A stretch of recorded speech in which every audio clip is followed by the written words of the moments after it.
4월 21일 수요일 기쁨의 언덕으로 말씀 묵상 집에 따른 이 새벽 예배 말씀을 같이 나눕니다.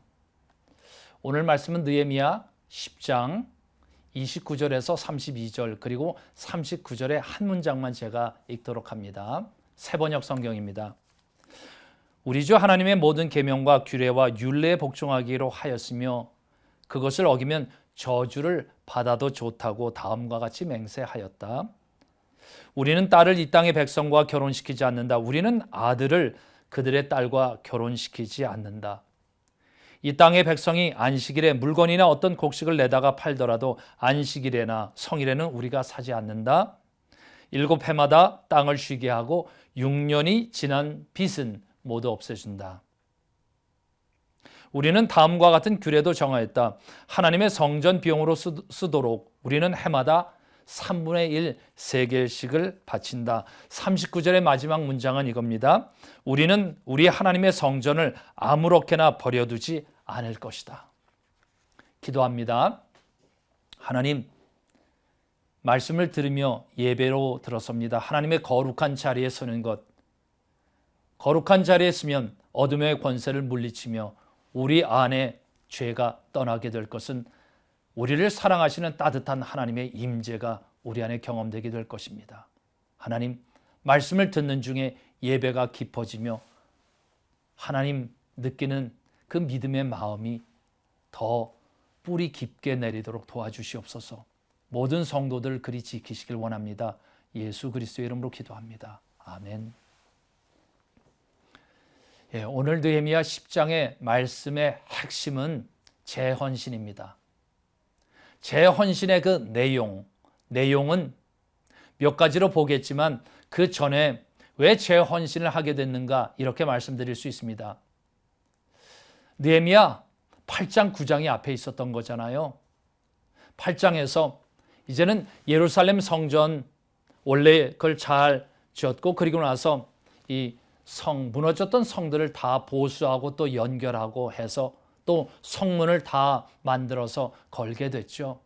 많은 방해가 있었음에도 불구하고 그것을 느헤미야의 그 지도력, 느헤미야와 함께 한 사람들을 지켜주신 하나님 안에서 그 일들이 완성되게 됐습니다. 그리고 그들이 이제는 성도 든든히 세워졌고 성전도 있다. 그러면 성전이 마음 안에 세워져야 될 것 아니겠습니까? 뭘로 하는 게 좋겠죠? 하나님의 말씀이 거해야 됩니다. 말씀이 육신이 되어 우리 안에 거하면, 예수 그리스도께서 우리 안에 거하면 하나님이 우리 안에 거하는 거고 우리가 하나님 안에 거하는 것이 되죠. 그래서 그들이 에스라를 불렀습니다.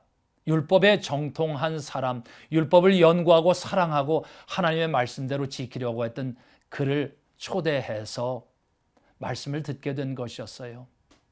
그리고 그들이 그 말씀을 들으면서 우리들이 왜 이방 땅에서 종노릇했으며 왜 원래 하나님께서 우리에게 주신 이 가나안 땅 그것을 빼앗겼는지 알게 됐던 것이고 그들이 다 울었던 것입니다. 그리고 재헌신, 10장에서 재헌신을 한 것이었어요. 여러분들 신앙생활 왜 하시나요? 왜 교회를 다니고 계시나요? 아니면 교회 다니기만 할 겁니까? 아니면 정말 하나님이 우리 안에 성전 안에 거하시는 그 일로 한 발 더 나가시겠습니까? 왜 그렇게 하죠? 하나님의 거룩한 사람들이, 빛의 사람들이 서면 이 땅의 어둠의 권세는 물러가기 때문에 그렇습니다. 사단이 아니면 악한 사람들이 이 세상을 지배하는 것 여러분들 원하십니까? 오히려 겸손하고 이로운 사람들이 억울함 당하면서 여기서 끊임없이 좌절하고 패배당하는 그런 세상이 됐으면 좋겠습니까? 우리의 자녀들이 열심히 땀 흘리고 그렇게 성장했는데 그들이 대우받지 못하고, 아니면 우리의 자녀들이 아시안이라고 해서 인종 혐오 범죄의 대상이 되거나 우리가 그런 사람이 되고 그런 사람들이 세상을 막 움직여 나간다면 여러분들 그거 원하십니까? 아니잖아요. 하나님의 말씀에 따른 성도들이 든든히 서면 그만큼 사회가 밝아진다. 어떻게 그 일을 이루어지게 될 것인가? 교회가 든든히 세워져야 성도들이 그 안에서 활력 있게 든든히 세워지게 되는 것 같아요. 그래서 오늘 그 헌신의 내용, 많은 경우 우리가 신앙생활하면서 나 오늘 내 믿음의 결단을 새롭게 했어. 생활이 바뀌셨나요? 어떤 일들을 하며 살고 계신가요? 제가 요즘 이런 말을 많이 씁니다. 은혜란 말로 대충 퉁칠 수 없다. 아니면 믿음을 말로 대충 퉁칠 수 없다. 회개, 신용만으로 대충 넘어갈 수 없다. 구체적인 삶의 내용들이 있어야 된다는 거잖아요. 여기에서 오늘 말씀에 보면 그래서 몇 가지 보면 이겁니다. 그들이 재혼시고 나서 이방 백성과 우리 자녀들 결혼시키지 않겠다 했습니다. 그리고 안식일은 어떻게 할 거냐? 7일에 한 번씩 쉬어야 되는데 이방 사람들이 그 음식이나 이런 걸 갖다 매일 판다는 거예요. 그러면 어떻게 될 것이냐? 가서 사나. 안식일 때는 하지 말자는 겁니다. 그러면 그들도 팔러 나오지 않게 된다는 거죠. 그러면 그때 다 쉬게 되는 하나님 안에 거하는 그 날을 지킬 수 있다는 거죠. 뿐만 아니라 7년에 한 번씩 오는 안식년도 지키고 그리고 6년째까지 빚졌던 것은 탕감해주는 하나님 백성의 너그러움과 그리고 우리 중에 지체들이 잘 감당하지 못하는 그것들을 덮어주자는 겁니다. 그리고 나머지 모든 것은 이겁니다. 성전세를 내거나 아니면 수확을 했을 때 첫 만물을 또는 이래서 양이나 소의 첫 새끼가 나면 그것을 하나님 앞에 성전으로 드리거나 하는 모든 일들 뿐만 아니라 수확의 11조 10의 1을 드리는 것, 이 모든 것을 다 규정을 했습니다. 근데 그 내용은 한마디로 이렇게 말씀드릴 수 있습니다. 39절 그 마지막 한 문장만 제가 읽어드렸는데 이거예요. 우리는 우리 하나님의 성전을 아무렇게나 버려두지 않을 것이다. 우리는 우리 하나님의 성전을 아무렇게나 버려두지 않을 것이다. 팬데믹 기간이 됐습니다. 우리가 교회에 모이지 않게 되죠. 저도 팬데믹이 되면서 교회에 모이지 않게 됐습니다. 그런데 하나 우리 목회자들과 함께 또 장로님들과 결단하게 된 것이 있었죠. 우리 목회자들은 항상 교회 매일 새벽 예배를 교회에 와서 드리고 거기서 방송으로 송출하고 하는 일들 끊임없이 한다. 그리고 목회자들 그 근무 시간을 정확하게 다 지켜낸다. 이런 일들을 했어요. 파킹랏이나 아니면 교회 청소는 어떻게 될까? 파킹랏에 이제 교우들이 더 이상 오지 않으니까 잡초들이 자라긴 했습니다. 그래도 모든 파킹랏과 주변 지역 매주 청소를 하는 것을 게으르게 하지 않았습니다. 예배를 드리는 성전뿐만 아니라 사무실 그리고 아이들이 모이지는 않지만 교육관도 정기적으로 청소하는 일들을 했습니다. 왜 그렇게 했을까요? 우리는 우리 하나님의 성전을 아무렇게나 버려두지 않을 것이다. 교회가 살아 숨쉬는 공간, 예배를 드려서 하나님의 그 성령의 임재가 있는 곳으로 살아 있어야 하는 줄 믿습니다. 세상이 다 멈췄지만 그곳은 살려낸다. 예배는 하나님께서 우리에게 공급하시는 생명의 호흡이 살아있는 공간이잖아요.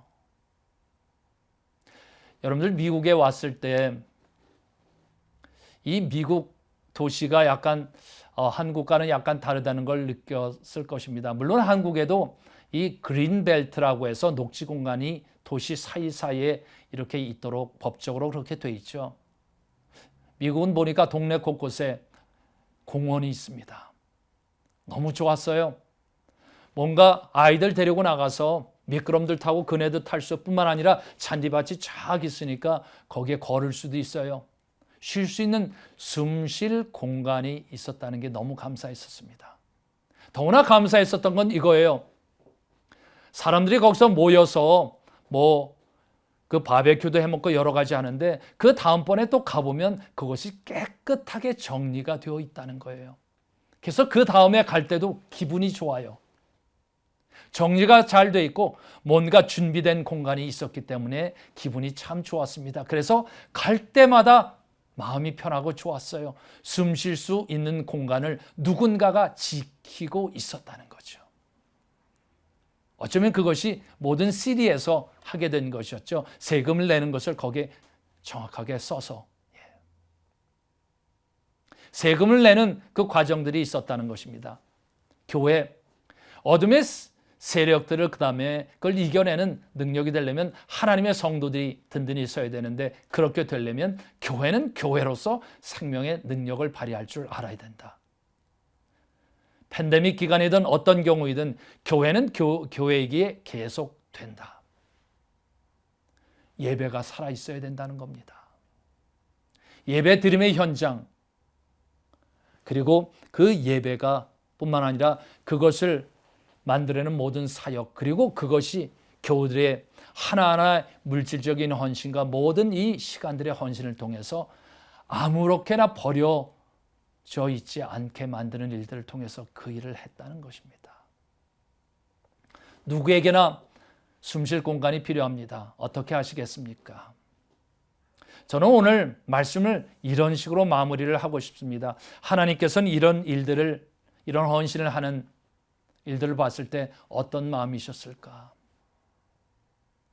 그 전에 이스라엘 민족이 말씀을 지키지 않고 하나님의 말씀, 선지자를 통해서 하나님의 성령 안에서 많은 이야기들을 전했을 때도 그들이 믿지 않고 바알 신에게로 빨리 돌아갔을 때 얼마나 많이 무너졌을까? 그런데 다시 와서 이제는 하나님의 말씀이 우리 안에 들어와야 된다 하면서 이 재헌신을 하고 구체적으로 성전이 아무렇게나 내버려져 있지 않도록 하는 일들을 했을 때 하나님의 마음이 어땠을까?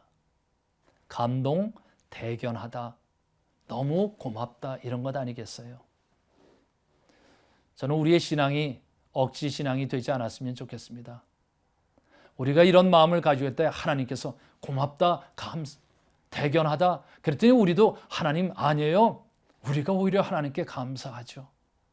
이렇게 하나님 안에서 말씀 가지고 숨쉴 공간이 있어서 좋습니다. 말씀이 육신이 되어서 우리 안에 거하시는 예수 그리스도를 우리에게 주셔서 또 예수님, 우리가 죄 때문에 하나님 안에 하나님의 영광의 자유에 이르지 못하는 우리를 하나님부터 나갈 수 있는 그 길을 열어주셔서 고맙습니다. 아닙니다. 우리가 오히려 더 감사를 드려요. 이렇게 하면서 하나님께 우리가 고백하게 되는 것, 저는 이런 신앙이 우리 모두 곳곳에서 일어나길 원하는 겁니다. 하나님이 좋아하실 것이고 우리도 감격이 있을 것입니다. 오늘 하루, 이번 한 주간 어떻게 성도의 일을 감당하시겠습니까? 교회가 든든히 세워지면 성도가 든든히 서는 줄 믿습니다. 하나님께서 말씀을 주셨더니 성도들이 그 일을 하게 한다.